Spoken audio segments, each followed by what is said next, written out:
Every day, Joe Biden is deliberately releasing gang members and military-aged men into our communities by the tens of thousands, knowing full well that his policies will cost countless innocent lives.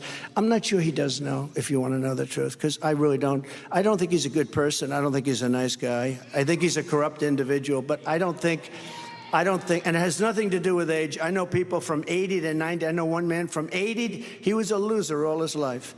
When he turned, it's true, when he turned 80, he made $1 billion doing something from 80 to 90. Amazing. And I know other people over 90. It's not an age thing. It's a competence thing. It's a competence thing. They got to stop. They do the age thing. And they always have me as his age. I'm 4 years younger. So 4 years is a lot, but it doesn't matter. They do the age thing to try and get Trump. Let's get Trump. Always, they never talk about his competence. He's grossly incompetent. Don't you understand that? The question is whether or not he's going to get to the starting gate. I can only hope. You know, I challenged him to a debate. And he said, his person, who's really a wonderful spokesperson, his press secretary, how good is she? She actually didn't know what to say, but I do. And I challenge him right now. You know, he's at another part of your state where he's really said some bad things today, and we'll get into that. He said some really bad things. But one of the lives that was taken from us was an incredible 22-year-old nursing student right here in Georgia, Laken Riley. Right? Look at the signs. Wow. Wow, wow, wow.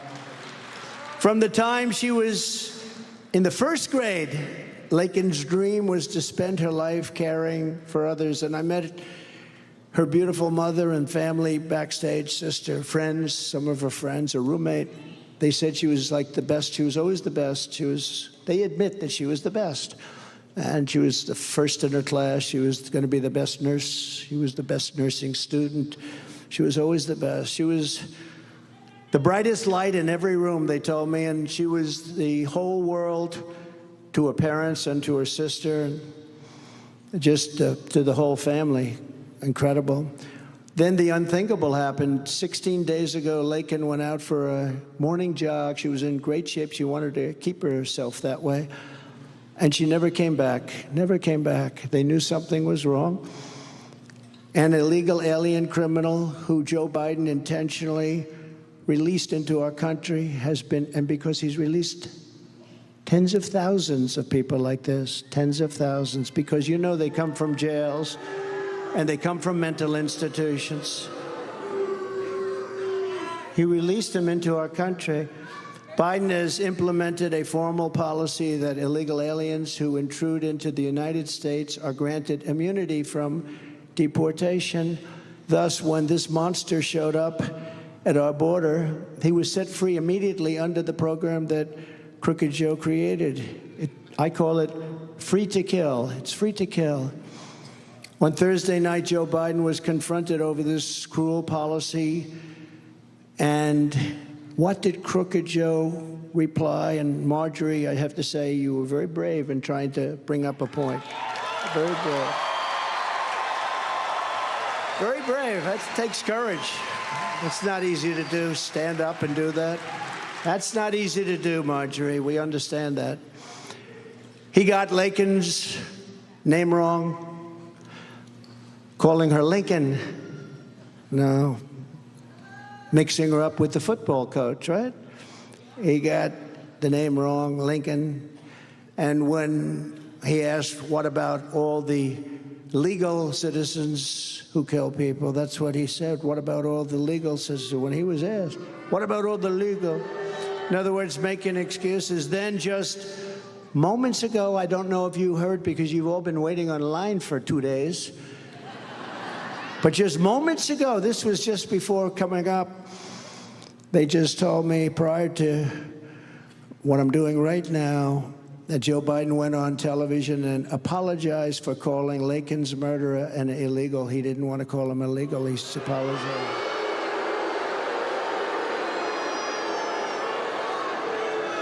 He said he should have called him an undocumented, not an illegal, and he wanted to apologize.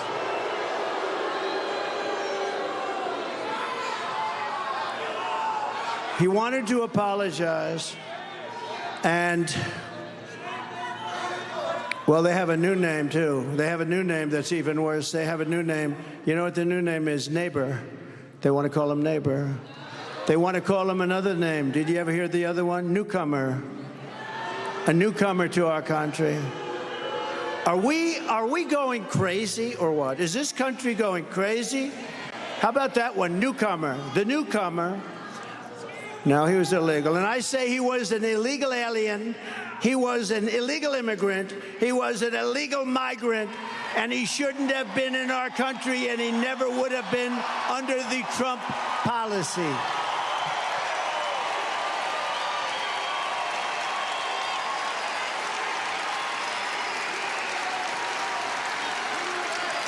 And Biden should be apologizing for apologizing to this killer. Joe Biden, and you understand what's happening here.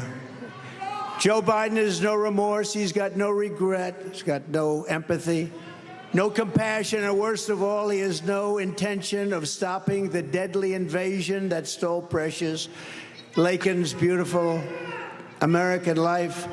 We are profoundly honored to be joined today by the family and loved ones of Laken and some of her great friends. I met them. They're so incredible. The whole group is incredible. To Laken's parents, John and Allison, and her sister, Lauren, her roommate, Connolly, and to all of those who loved Laken, the hearts of hundreds of thousands and indeed millions and millions of Americans and people worldwide, they're shattered alongside of your beautiful hearts. We share your grief. We share your grief. Thank you, darling. Thank you. Thank you very much. We appreciate it. I know how tough it is. It's so tough. We vow to keep Laken's memory alive for as long as we are here on this earth, and we take comfort that she is now home with God in heaven. And I want to thank you, and thank you for being here. Incredible. I know how tough it is. Incredible. What Joe Biden has done on our border is a crime against humanity and the people of this nation for which he will never be forgiven. That's a very hard thing. We're going to fix it. We're going to fix it fast. We're going to have the largest deportation in history. But what a tremendous shame that this could have happened in our country. What a shame. Laken Riley would be alive today if Joe Biden had not willfully and maliciously eviscerated the borders of the United States and set loose thousands and thousands of dangerous criminals into our country. To her family tonight, I promise you, I will demand justice for Laken. Justice for Laken. Thank you. Thank you. Thank you very much. Incredible. I will fight like no one has ever fought before to ensure that what happened to this American daughter, this incredible, incredible American, that this never happens to any other daughter or anyone else ever again. We will do everything we can that it doesn't happen again. And you know it will, because unfortunately we have so many people allowed into our country that shouldn't be, but we're going to get it down to a trickle. We're not going to let this go on. Our country is being destroyed by an incompetent president, and we're not going to let this happen. I mean, the good thing about his speech, if you want to call his rant the other night, he probably did well enough that he's not going to be replaced on the ballot, because they were talking about replacing him. And I said, you know, he got through it, barely, but he got through it. I think he's possibly going to make it. Nobody thought he was. I sort of didn't think. I guess maybe I still don't think. I mean, when that's the best that a party can do, we're in big trouble. And, you know, they always talk about, it's so interesting. I watch these criminals back there, the press. Look at them. Look how many of them. That's a lot of people. That's a lot of people. Wow. I always say they should endorse me because I'm the best thing that ever happened to their ratings. They should endorse me.